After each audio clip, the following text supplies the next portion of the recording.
Yo, welcome back, everyone. Roots to Grooves. Yeah. Brr, brr, brr. I'm Jesse, I'm Jay. and that means this is Roots to Grooves, Yeah. based out of Seattle, Washington. Again, the podcast where we talk about an artist, their accomplishments, their ideas, their music, their perspective, their way of life, and we try to learn something from that, don't Yeah. we, Jay? I think so. We've learned a lot. I've learned a lot. I feel smarter having done these episodes. I think so. Yeah, this is like episode 40 something. We're getting up into the 50 range. Yeah, thanks for listening, guys. Yeah, thanks for listening every week. And this week we are talking we got? about Bastien Keb. Bastien Keb. And this may be a real short episode because this guy is super elusive. No Wikipedia page? No Even? Wikipedia page. Hardly any interviews. I think there was like 1 or 2 interviews on YouTube. It's like usually if I can't find video interviews, I can at least find a bunch of like written interviews from magazines and stuff. Not really so much even with Bastien Keb. No. A lot of album reviews out there. He has had 3 albums out so far. I think he's on Twitter.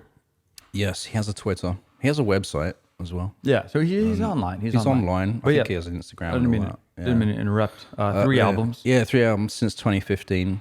Dinkin in the Shadows of Zizu. No idea what that title means. Also, a lot of people, like me, thought that dinking was a typo and it should be drinking in the Shadows of Zizu.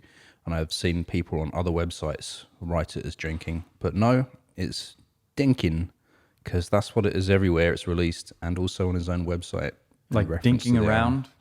Maybe, I don't know. What's the definition of dinking? I want to look it up right now. Yeah, look it up. Dinking. And then in 2017, he had an album come out called 220285, which I don't know if is his date of birth. Could be. And in 2020, he released an album called The Killing of Eugene Pepys, all of which we'll talk about as we progress during this episode. But he is a multi-instrumentalist, producer, songwriter, vocalist. He plays bass, guitar, keyboards, trumpet, flute. Basically, it seems like anything he can get his hands on. He's said he's had a lot of instruments donated to him or handed down to him, and he just sort of grabs those and plays those. He's based or from Leamington Spa in England. They call it Royal Leamington Spa. Everywhere I've seen it. I've never been there. It looks like a nice place. Nice. He's currently based in Peckham, London, though. Mm-hmm. And his music is very, it's like definitely jazzy, definitely funky, bit of neo soul in there. His own description is that is written officially about him on his website and everywhere is a loosely layered fusion of jazz, soul, and funk as filtered through hip hop. Resembles the work of a studio boffin handed the keys to an experimental school's music room. Yeah. No, I mean, it's cool stuff. Yeah. I was excited listening to this guy because I had no idea who he was. Right. Kind of an elusive Bastien Keb. What is Interesting it mean? name, crazy name. Yeah. Not a lot of stuff online, although he has 3 full albums. Yeah. But this stuff it's thematic. This Yeah. guy's into movies. Yeah, yeah. We got to say it. Definitely, He yeah. likes cinema. Yeah. I think you call him a cinephile. Yeah. I think that's the correct. That's the correct terminology. term. Correct vernacular. Yeah. So he likes movies. He likes soundtracks of movies. Yeah. And so he kind of likes to make music that goes along. Yeah. And like we were talking about even just a minute ago, Sean Lee also likes making music, or you could say muzak. Still got to see that documentary that Sean Lee made about library music, by the way. Well, we never set a date for our movie night. But yes, we have the projector now. It's here. So Okay, so that's step one. we'll tune you guys in when we get that set up fully. Yeah. Still working on it. But Sean Lee also likes to make music for example, imaginary movies. Yeah. And some of these artists have been doing it for, 40 years, creating soundtracks for movies that don't exist. Yeah. And that's kind of cool because you don't have to be held to any kind of video or anybody else's idea about what you're doing with the music. It's completely up in your head and you can make it however you want. So you're really free. Yeah. And so it's really cool. Yeah. And that's what Bastien Keb is in. Bastien, how do you want to say it? Because I say Bastien like Sebastien. Because he also goes by Seb Jones, I saw. Yeah. But basically, he's playing with his name, Sebastian. Yeah. His nickname, I think, is Sebi. Seb? The guy that does his artwork calls him Sebi. Oh, Sebi? So, the yeah. Sebster? Yeah. The Sebmeister? Yeah. Well, cool. But yeah, this guy's really good. So his music is like, I was writing just notes, thematic jazz, Yeah. alternative jazz, funk. There's some soul, Yeah. especially in like his vocals maybe. Yeah. But it's funky and it's groovy and it's fun. You know, it's pretty, a lot of it's kind of lighthearted. Yeah. Like, I don't know, maybe lighthearted's not the greatest way to say it because it's deep and it's like heartfelt. Yeah. But it's groovy and funky. It's got this like kind of danceability to it. Yeah. And it's really good and it's really interesting. A lot of different little pieces to make up the sounds Yeah. as the tracks are going through. A couple of influences I wrote down are like Sun Ra, The Meters, Curtis Mayfield, Flying Lotus is more of a contemporary. Yes, someone described his Bastien Keb's sound is think Flying Lotus jamming with Art Ensemble of Chicago, and you might be near the mark. Okay. what I don't know someone said. Art Ensemble. I'm not familiar. I don't know. Art Ensemble of Chicago. Got to It check sounds- them out. Yeah. Sounds like they got some cool stuff going on. Yeah, yeah. And Flying Lotus obviously has really like hyper jazz fusion things going on. Yeah, like yeah. a lot, really energetic. Yeah, yeah. And so, yeah, energetic is the way I would describe Bastien Keb Yeah, yeah. as well, in his music at least. Definitely. Especially his music, because the one interview that I saw on YouTube, he was pretty real chill, really relaxed. Yeah. It was hard to understand him because he wasn't speaking very loud. And Sort of mumbling a little bit. yeah, he has his Leamington or whatever London accent, whatever you would call it. Yeah. Not that that's just, I'm just saying stuff that I learned Right. Yes. that has nothing to do with his music. Yeah. But yeah, so I mean, really good stuff though. I was impressed. All the music's good. All the albums. Yeah. He just essentially has a bunch of singles that have come out from here or there. Yeah. And then these 3 albums that were all in the past 5 to 6 years. Yeah. Definitely. And yeah, just all good all the way around. Yeah. And yeah, his first one, 2015, Dinking in the Shadows of Zizou. Some people call it endearing mix of downbeat anti-ballads, off-center instrumentals, and warped funk. Yeah. which Warped is funk, I like that one. Warped funk, yeah, is a good way of saying it. And yeah, it's very atmospheric. I believe he's done it all himself. Like he's doing the vocals and all the instruments. Right, which is cool. And it also came out on a label called One Handed Music, which is actually a really interesting label that there's a few, one of the most biggest artists that is not big famous but that I know of is called Mo Colors, and that's because he has a similar cultural ethnic heritage to me. He's half English, half Mauritian, and Mauritius being an island in the middle of the Indian Ocean, if you don't know where it is. I did not. And yeah, there's Mo Colors. I forget his real name, but he has a couple of other brothers. Another guy called Gene Basser who makes music as well, and they're all on this label. I think they might kind of be behind running the label as well, and it's a really cool label for this type of music. And Yeah, sounds like the spot to be. yeah, forward-thinking electronic jazz, Yeah, warped funk. progressive, warped funk. That's what I want to. That's the band I want to be in. Yeah. Now And yeah, Sebastian's album came out on that, and that was 2015. This one. yeah, and it came out of nowhere, and Oh, I just realized I haven't put drinking. you did, yeah. Not even. I didn't even mean to. Well, when you see it written down, you think drinking. Yeah. But it's dinking. Did you look up what if there's a dinking I found some definition? Nothing that I felt like saying out loud, like dinking, a stupid, annoying, or contemptible person. Okay. I'm not even sure what that word is. Yeah. Is dink a slang word? Dink is defined as a sports shot where the ball drops just over the net, or a slang term for a jerk, Okay. or an offensive term for a person born in Southeast Asia, or an abbreviation dink, D-I-N-K, that is defined as double income, no kids. Yeah. So, or an example of a dink is someone who always acts like a fool. Well, it's interesting because the Zizou portion, I don't know if is in reference to the famous French footballer Zinedine Zidane, because he does have a song, Bastien, somewhere called Zinedine Zidane or something like that. It might even be on this album. I feel like we're mentioning some puzzle pieces, but we Puzzle pieces. can't see the full picture here. Yeah, and apparently Zinedine Zidane's is known as Zizou. It's like his French name. So, dinking in need the your shadows of Zinedine Zidane. Let us know. Yeah. Because I don't know. There's interesting stuff going on, but it's cool. It sounds exotic. Yeah. You know, like what does this mean? Yeah. It obviously begs the question. Yeah. You know, and it makes you wonder if you haven't heard the music yet. What is this music going to be like? Right. But it is cinematic and it is kind of thematic, and there's lyrics and there's words, there's vocals. Yeah. But a lot of them aren't. It's not very poppy. No. They're kind of even some of them are like kind of gang vocally. Mm-hmm.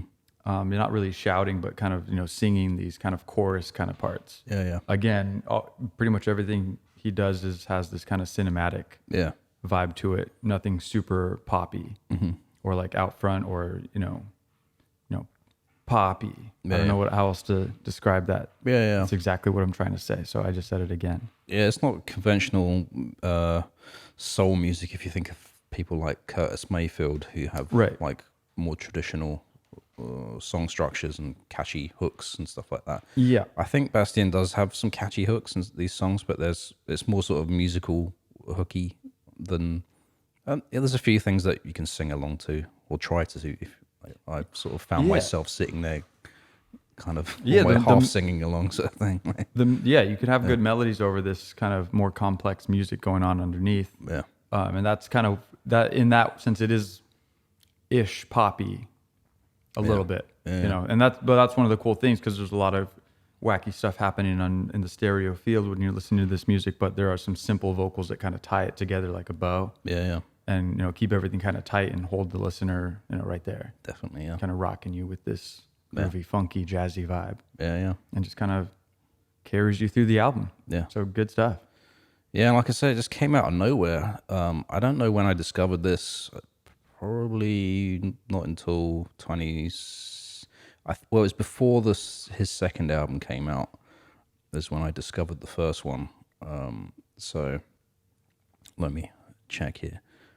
Probably around 2016, I discovered this. Yeah, and I don't know where it came from. I think it was like a Discover Weekly thing on Spotify, and it was amongst that. And I was like, "Oh, this is a good track. Let me check out this guy." And yeah, it was just, to me, this album was fresh and hadn't quite heard anything like it. I don't think haven't really heard anything quite like it. Hiatus Coyote maybe is on the same level, but they're even more catchier in the terms of the tracks that they have and stuff like that. Yeah, this is a little more exotic, a little more foreign, a little more complex. Yeah. I would say. And I don't want to jump ahead, and I don't want to jump behind, but I do want to say, like, he started out like a cinephile, like we said. Yeah. And he was a former video store clerk. Was he? Yeah. And so he would be sitting in these, like, a video store, presumably, like, empty. Yeah. And he would have all this time on his hands, so he would be able to kind of watch these films and get into it. And I think he began composing music for TV and films before he made these albums. Right. And I didn't find out too much about that, but very interesting to see what he did. I'll have to do a little more research. Yeah. I should have done this before, but yeah. I think he was doing TV commercials and documentaries. Yeah. So he was recording music for TV and films. Yeah. Working at a video store clerk. And he was just immersing himself in these movies. Yeah. And with these, sonic ideas with the sounds and the cinema. Yeah, he's done apparently commercials for BMW Cornetto, the ice cream, I think, and New Balance. Like the shoes? Yeah. Nice. So I don't know what specifically he worked on. He said though that sort of work's really interesting because you got like 30 seconds to work with, and you've got 5 different people telling you all what they want, and he has to kind of accommodate to all of that and fit the brief kind of thing. Yeah. Which sounds stressful to me and not the way I want to make music. But Right. But I guess it flexes his skills in terms of doing that, which helps him later on for his own compositions kind of thing. Like, right. Yeah. And it's cool how he's been able to create this music without depending on anybody else's version of their vision. Yeah. And that's why he wanted to do this, obviously, it seems like. But sometimes on the other hand, when you're working in like a commercial with producers and people who are running the show and they're asking you to do a job, that pressure can, lead you to where you want to go or somewhere where you might not have thought to go based on these different opinions or orders. Yeah. However it was going down for him. Yeah. So either way, cool. So obviously he was putting in his time, getting really into this and like learning it from the ground up. And yeah, I don't know. That's all I want to say. Just that's a little background that I got. Nice. But yeah, we go back to this album. Well, let's play another track. Yeah, off this first album. Yeah. Let's get it. I mean, it's all really good. There's a few great tracks on there. I'm going to play Chicken Stomp because I like the title. But I also had Pork Belly in the playlist. So that sounds good as well.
Yeah.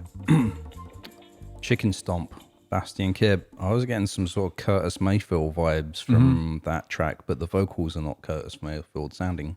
Yeah. Which But is the vibes. interesting. But the vibes, yeah. Yeah, no, great track. Really just kind of upbeat and fun. Fun, yeah. Puts a smile on my face. Like, it makes me like, feels like sun is shining in my face. And Yeah, like you get the whole day and your whole future ahead of you. Yeah, yeah. It's going to be great. And yeah, I mean, he does say that two really big influences on him is Tom Waits. Apparently, he listens to a lot of Tom Waits stuff because apparently, like, guitar was his first instrument, and the guy that does all of his artwork, I was going to try and find his name. Off the albums? Yeah, I think it's Will something. I was going to say I like all the artwork. Yeah, it's a guy that he's known for like a really long time. Will Morrison. Yeah, the artwork's like amazing for all of this stuff. And apparently they met when they were both really young, and initially Will was taking guitar lessons off of Bastien, or Sebi, as he called him. Old Seb. And they talked a lot about Tom Waits, and I haven't really like listened to a lot of Tom Waits stuff, but he's a really interesting character. He's been in a lot of movies as well, Tom Waits. I mean, yeah, he's definitely a character that still pops up in pop culture. Yeah. A lot of people influenced by him. Definitely, His name's still sticking around. Yeah, and I first heard about him from like watching him in movies, and I didn't realize he was He was a musician first, right? Yeah, musician first, legendary musician, you could say. Probably up there in sort of in the realms of what's that, Dylan and stuff like that. Maybe. Oh yeah, stuff like that. Living legend, maybe. yeah, like Coltrane. Yeah. I don't know if he's alive. If we're doing legends that are alive, legends that are alive, or legends in general. Living legends. Living legends. Hey, legends never die. Heroes get remembered, Oh, but legends never die. wow. Damn. Where'd that come from? The Sandlot. The what? The movie, The Sandlot. Oh, I don't know what that is. No. And Babe Ruth, when he's dead and he comes down as a ghost and he says that. Ah, okay. Yeah, pretty epic. Baseball movie. Yeah. I got to watch that before summer's over. It's technically fall already. Yeah, technically. At this time. But it's probably not wherever you are. It's the middle of winter. It might be winter by the time this comes out. So, hey, happy winter, guys. Merry Christmas. Yeah. And the other artist that he talks about is a guy out of New Orleans, Dr. John. He's passed away, unfortunately, but he was a legend as well. So he's not a living legend, unfortunately, right now. But there was this album that came out in 1968 called Gris Gris that Dr. John put out. And Bastien said that as soon as he heard that for the first time, he just wanted to make music like that. Which is interesting. So I thought I would play a random track off of Dr. John's Gris Gris to see if we can get any parallel things here. That'd be great. Let's go exploring a little bit. I have come across this album before. I think I found a sample on here that I wanted to use, but I couldn't figure out how to make it work. And there's quite a few long tracks on here, so I'm going to play the shortest track just for now. Mama Roo.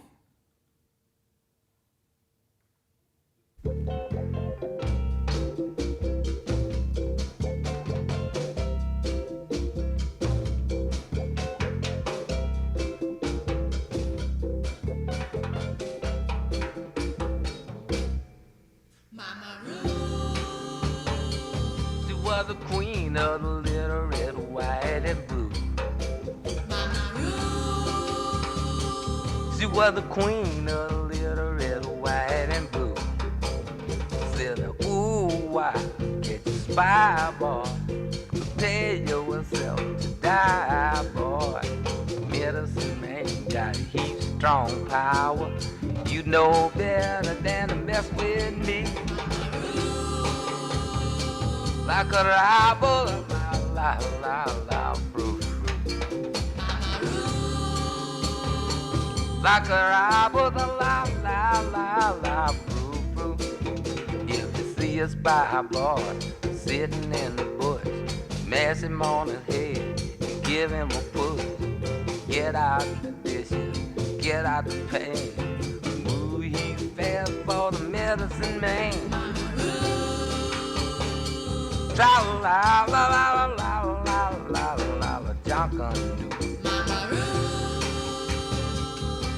mile while I try, while I won't jump. The queen is coming by me. The queen is coming to West Parkway. Better not get in the way. Got the second line fever today. Singing wham, bam, hang the hand. Come on down, boys, and follow me. Wham, bam, thank you, man. Come on, boys, and follow me. Mama Ruth. She was the queen of the little red, white, and blue. Mama Ruth. She was the queen of the little red, white, and blue.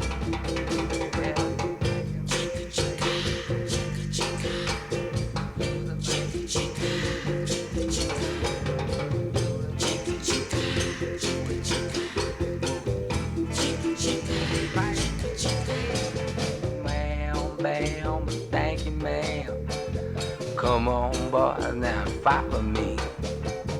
Wham, bam, hang the hand. Come on, boy, now follow me. And wham, bam, scram, Sam. Come on, boy, now follow me. From 1968, Mama Roo by Dr. John off of Gris Gris, an album that Bastien really loves. And, You always tell it's from like the 60s because they were still figuring out stereo. And like they'll put all the drums on just one side. Yeah. And then something random on the other side. And there's nothing right up the middle. No.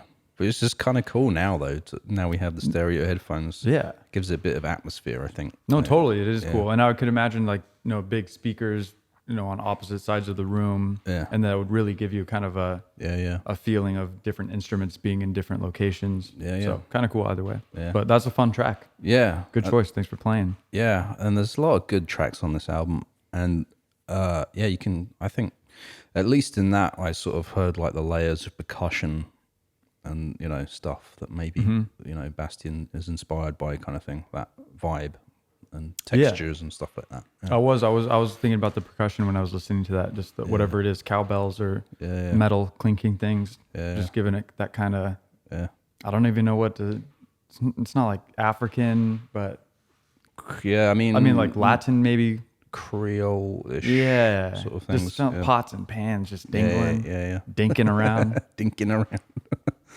around. So, and then moving on. Moving on to the next album, 2017. 220285 was the title of that one.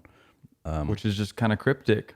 Very cryptic. I don't know if it's his birthday or another momentous date in his life. Call out to the audience. Let us know.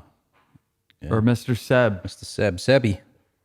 Old Seb. Send us an email. The Sebster. We want to know. What's the secret? We won't tell everybody on the air if you email us. It'll be your secret. Exactly, yeah.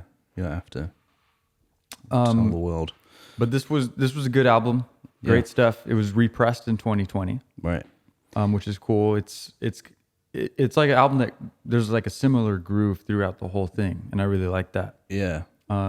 Like Pickup is a great song. I don't know if we want to play Pickup. I'd like to hear that one. It's on my list. It's one of my favorite tracks from that album. We're on the same frequency. Then I love it. Yeah. Some good hooks. It's pretty moody. There's good layered vocals, danceable moments with horn section kind of things going on. And I'm assuming he's playing most of this, like we said. I think so. Yeah. Which is really cool. Yeah.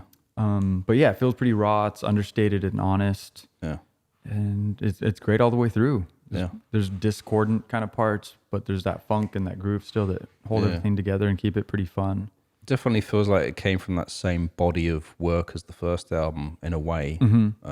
Even though production-wise it sounds consistent within itself, but not with the other album. It's very weird to say, but you know what I mean? No, 100%. I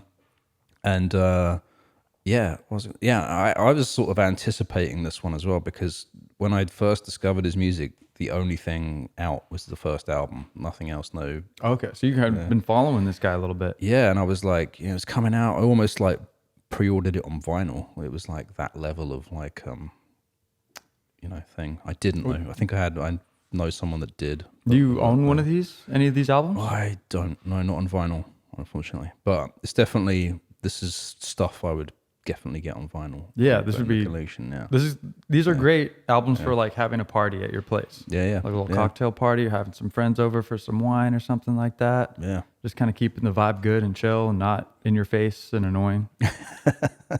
Put on some all waves as well. You know? That would be good too. Unoffensive. Yeah. Unoffensive. Yeah. And there's nothing sort of really any info I have about this album, but yeah, we've been saying the same thing, and I mean, these albums are kind of consistent all the way through with the same kind of vibe, the same kind of style. Yeah. Similar instrumentation a lot of the time, but they got their own individual vibes. Yeah. But it's harder to quantify than it might seem like. Yeah. But let's get a vibe. Let's play pickup. Yeah. Let's pick it up.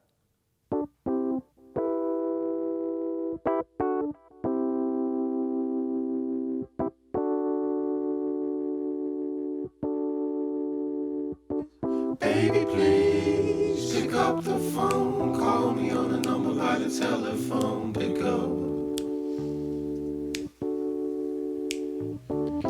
I know you've been down and you've been sad, but that don't mean things are really that bad. Pick up. Marianne, pick up the phone. Call me on a number by the telephone. Pick up. I know you've been down and you've been sad, but that don't mean things are really that bad. Pick up.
Bouncy.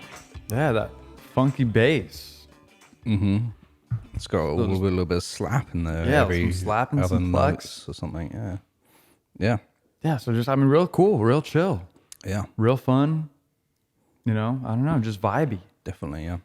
Yeah. And if you like these tracks, people, that we've been playing so far, definitely the first two albums are the place to start. Either one, I think. Yeah. I would concur. Yeah. I would, maybe even start with this one. Yeah. 220285. catchy. Yeah. Yeah, and then in 2020, he released the one that we sort of talked about a little bit, matching up with his cinephile passions. It's called The Killing of Eugene Pepys, and it was conceived, like we said, as a score to an imaginary film. Lots of homages paid musically and title-wise in this album. Musically, something I didn't look up, they said Italian giallo is a reference. I don't know what that is. I'll have to look that up. Taxi Driver. The soundtrack to which Bernard Herrmann did. He also did Psycho, which is another soundtrack that Bastien Keb references. Did play a little bit of the Taxi Driver soundtrack in the Cinematic Orchestra episode as well. Because Cinematic Orchestra being a thing. Yes, A title in itself. And also French New Wave cinema. And then the title of this movie as well is a homage to a movie called The Killing of a Chinese Bookie, which I've seen. It's a good movie. It's not for everyone, though. It's very hard to watch. What is it? What's the vibe of the movie?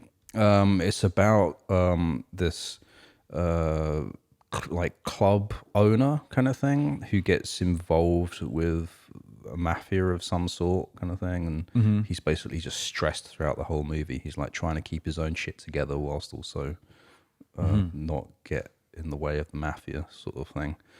And it's a very sort of dense movie. It's probably a movie that's worth watching more than once to really get to the bottom of. And I think there's like a couple of edits out there as well of the movie. There's like a shorter version and a longer version.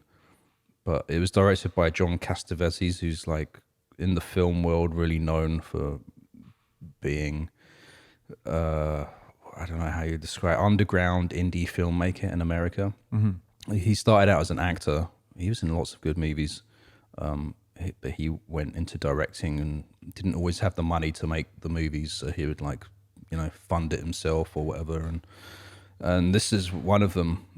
So they're very, being an American filmmaker and not really prescribing to the Hollywood 3-act structure of making movies kind of thing. Right. I think was very challenging to people and to audiences. Because also he was doing these movies back in a time where they were actually being released in theaters, not like nowadays where indie films can just be put on Amazon or whatever. Straight to streaming and stuff like that. Yeah. So, but the title, Killing of a Chinese Bookie, and that's an homage in The Killing of Eugene Pepys. And then not only the title and the artwork for the album Yeah. is kind of befitting of like an old style movie poster. Yeah. Like even like a Tarantino retro kind of,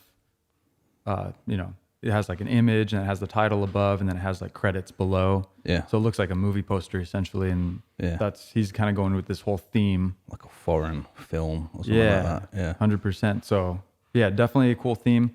And also on the artwork, since we're on that, Will Morrison, who I mentioned earlier, who did the artwork for this and the other two albums, he said that Bastien wanted it to look like an old film poster illustration. Will said it was a bit more graphic than his normal style.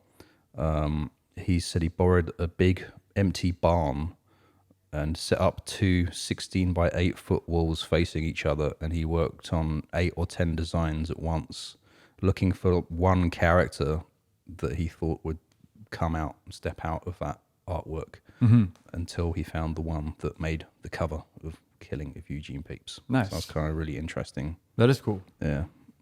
One of the other things about this album I want to bring up is because I'm always wondering, and what we try to describe here on Roots to Grooves is how these people get this stuff done. Like, what are these people doing on the side? Yeah. Like he has, money coming in from his previous albums and he's just sitting in his apartment in his awesome studio, or what are they doing, Yeah. All these artists. But this guy, he said he had a warehouse job of some sort. Oh, really? Some kind of night shift in a warehouse. Yeah.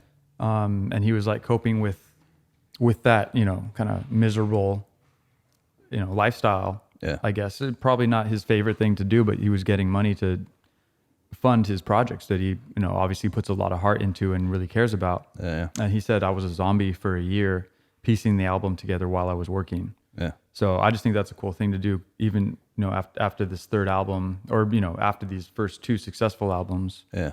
he's still just got a day job, Wow. or in this case a night shift. Yeah. But just still working to get that money and to make his dreams come true. Yeah. So just a testament to putting in that hard work. Yeah. That's crazy. I didn't know that about him. Yeah, just a little surprising that somebody at this level of musicality and instrumentation and seemingly success, Yeah. and critical acclaim, night shift work. Yeah. Yeah. And that's great. So I just more of a testament to this guy. He's a hard worker, Yeah. and a really cool artist. Yeah. Yeah. So I just really impressed by that. Yeah.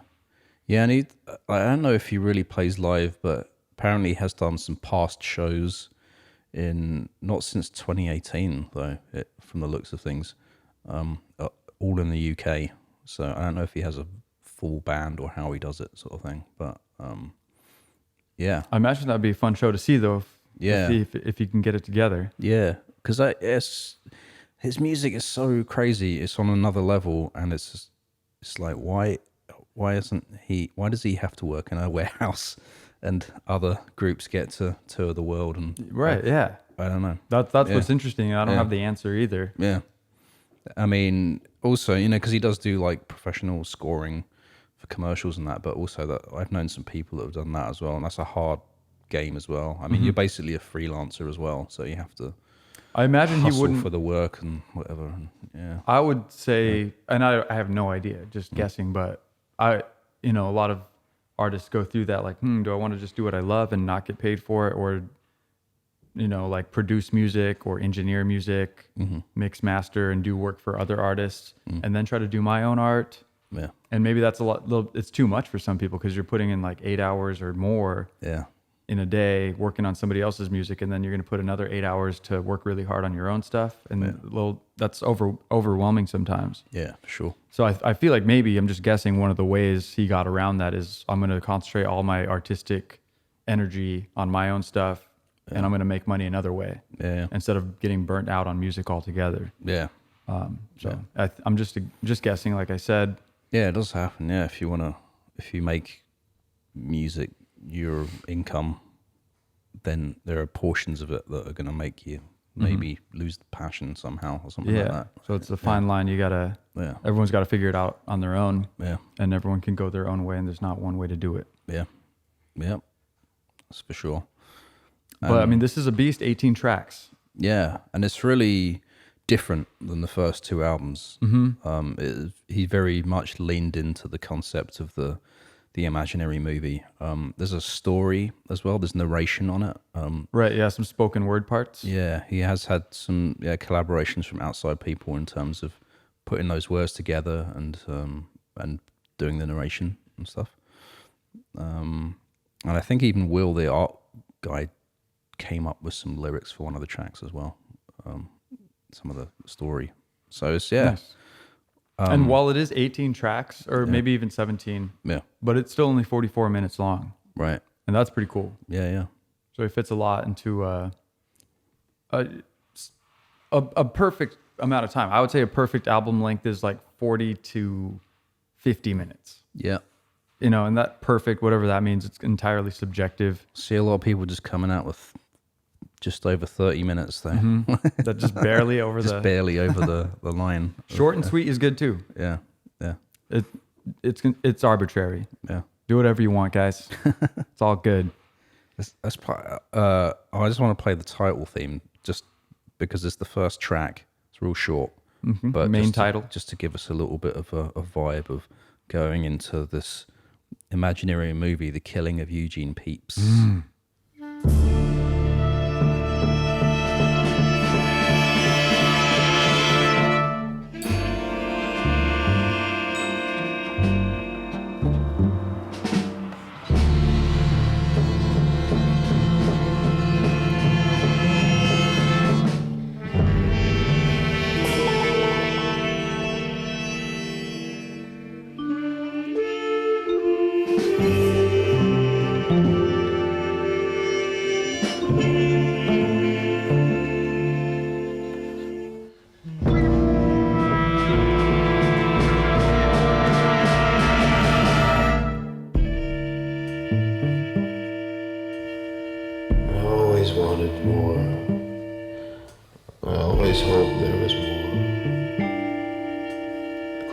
first I ever got was the lights of the city, and the gas station, the smell of dim lights of the cinema, some purpose. The city at night is a beautiful thing.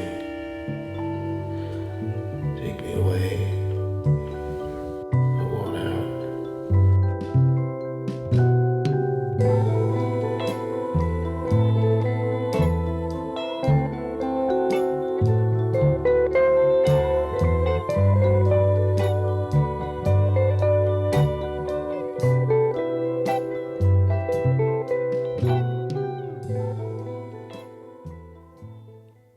Yeah, you want to watch this movie? Yeah, I'm getting into it. Like, what's happening? What's happening? I'll fade it out there because it does transition very nicely into the next track. The first one, theme for, Lucky. Lucky, Yeah. Oldest Grave. Yeah, which is great. And yeah, and that main title theme, heavy homage to Taxi Driver soundtrack, I would say, right there. Yeah, some of it, I mean, it sounds like it could have been sampled from one of Yeah. these old movies. Yeah. So, I mean, yeah, that's where he's going with this. It's very dynamic Yeah. and very, like, you know, it's like an illustration. Like it's has a strong narrative, like you're following something like a movie, obviously. Yeah. Is what he's going for. And he really does a good job. So Yeah. pretty epic. Yeah, something he said in his one and only interview.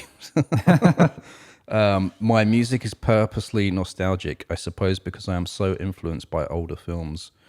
I prefer older music. There is a slight link to my childhood in terms of the dreamlike wonder way of being a kid, bright lights, big city kind of thing. The main thing is the dreamlike state, which is what I always try to do in my records. I want it to be hazy. That's what I always aim for. So It's like trying to remember a dream or something. yeah, dreamy, hazy, like Like a memory. yeah, yeah, definitely. And he's accomplishing that. That's what he wants to do, and I think he's accomplished that. And I haven't really listened to this album properly all the way through, so I need to do that. Sounds It's like- different than the first two, you know. I think any of these would be amazing on vinyl. This one especially seems like it would be the most visceral on vinyl, Yeah. which would be cool. I mean, we got to get that for the studio. Yes, we should do that. Yeah. But The Killing of Eugene Pepys. yeah. 2020 hasn't released anything since. No. Hopefully he's piecing something together to come out again. I mean, seriously though, if a movie director doesn't hit him up soon to like you know, properly score something, I don't know what's going on. Like, Yeah, look at this resume. I mean, yeah. And he has a show reel actually on his site. He has because he's there's a link on his site that says composer, and if you click on that, he has a show reel of like it's like 15 minutes long of stuff that he's composed, and some of it I think is some tracks off of his album, but some of it is like short films and stuff like that. And right. like if you're a film director out there, check out this 15-minute show reel. It's crazy. Like, Yeah, I mean, this guy's like, he's like, look what I'm doing. Here's my resume. yeah. He obviously has the history of doing some TV composition or for films or whatever, commercials. Yeah. So I don't know. Yeah, it seems like And he does do some remixes. One thing I discovered, he did a remix of a track called Gold by Submotion Orchestra. And the reason I bring that up is because I know the engineer and producer of Submotion Orchestra did an interview with him this summer that is still yet to come out. It's the first time I've ever done a Zoom interview, so it's been a bit challenging to edit in a good way, in an interesting way. I mean, visually and all that. So, but I think I'm just going to put it up. And that was with Dom Howard, aka Ruxpin, who's been releasing some great EPs, by the way, as well. But Bastien Keb did a remix of a Submotion Orchestra song, so I need to get back in touch with Dom because maybe he knows him personally, and we can maybe get some more information or get Sebi out here on another Zoom. at least we can find out what what 2202-85 means. Yeah, The one secret that I want. is it his birthday? We don't know. What would that mean? It's a date, right? I think it's a date. Like 1985, yeah, February 22nd. yeah, That would make sense. yeah, Or a friend. Yeah, but like I said, it's a mystery. Yeah. Anyway, Yeah. Bastien Keb. Yes. En route to grooves. This is where we're at. And this is the info we have on him. But it's been an interesting conversation. What we have found, but his music definitely speaks louder volumes than anything else. 100%. Which is great, and it's it's not trivial music. It's complex, but it's like groovy, but it's like happy to listen to, and then this thing is like it's like he just released a movie without releasing the movie. Kind of thing, yeah, exactly. So yeah, but yeah, awesome guy. The music, speaks for itself. Yeah, he's a hard worker. He's putting in his time at the video store. Yeah, he's putting in his time at the warehouse, making this stuff happen. Yeah. So he's doing really good stuff, and I'm excited to see what else he comes out with. Hopefully get some more work. Yeah. And hopefully more people learn this guy's name and learn who he is. I had no idea this guy existed until you brought him up. So nice. Good pick for the week, Jay. Yeah. Yeah, and hopefully for the listeners and viewers, we've just dropped something interesting here for you to check out. What? I think we did. You dropped it on me. So I love it. Cool. Well, then that's been Race to Grooves. Yeah, that's Bastien Keb. I'm Jesse. I'm Jay. And this is Roots to Grooves, based out of Seattle, Washington. You guys know. Thank you for listening. Hit us up with any critiques about the show, about any special information about Bastien Keb or any of the other artists you listen to. Tips, tricks, and upticks, upvotes. Yeah. Thank you for the downloads and the subscriptions. Hit us up at the email with any other information, Jay. Roots to Grooves at signalradio.com, SIGNL radio.com. And I want to play out this track, Street Clams, from The Killing of Eugene Pepys, because I also realized, as I was researching today, that I played this in my poolside DJ set from New Orleans at the Drop.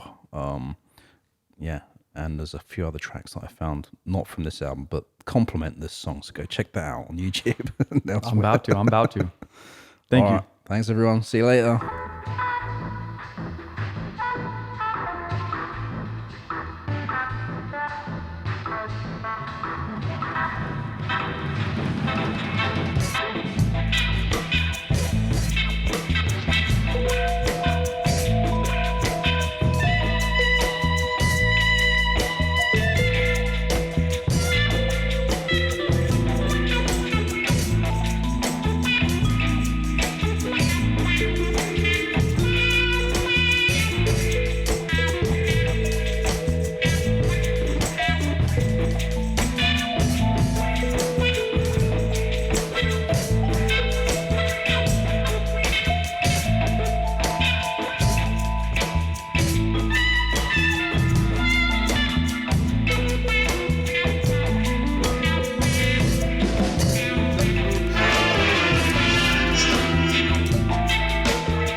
Roots to Grooves is a production of Signl Radio. For more music and independent culture, visit signalradio.com. That's signl radio.com.